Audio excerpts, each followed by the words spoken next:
இவ்வளவு வளர்ச்சியடைந்த காலத்திலேயும் பெண்களுக்கு கல்வி இப்பொழுதும் மறுக்கப்படுது.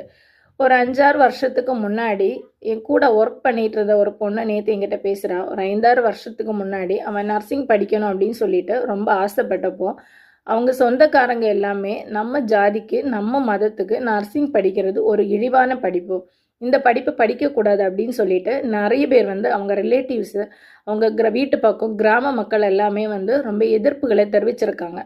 ஆனால் அவன் அந்த எதிர்ப்பையும் தாண்டி நான் இதை படித்தே தீருவேன், சாதிக்கணும் அப்படின்னு சொல்லிட்டு அவள் போராடி படித்து மேலே நல்ல ஒரு ஹாஸ்பிட்டலில் இந்தியாவில் வேலை பார்த்து இன்றைக்கி சவுதியில் நல்ல ஒரு ஹாஸ்பிட்டலில் வேலை பார்த்துட்டு இருக்க, கை நிறைய சம்பாதிக்கிறாள். அவங்க வீட்டில் உள்ளவங்களுக்கு அவள் ரொம்ப பேக்போன் மாதிரி ரொம்ப ஹெல்ப் பண்ணுறா. அவங்க சகோதரங்களை படிக்க வச்சிட்ருக்கிறா.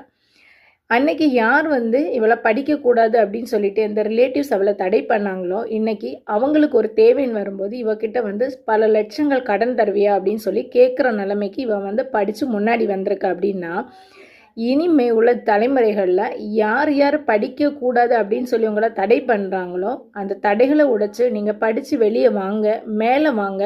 இதுதான் நீங்கள் அவங்களுக்கு கொடுக்குற சிறந்த பதிலடியாக இருக்கும்.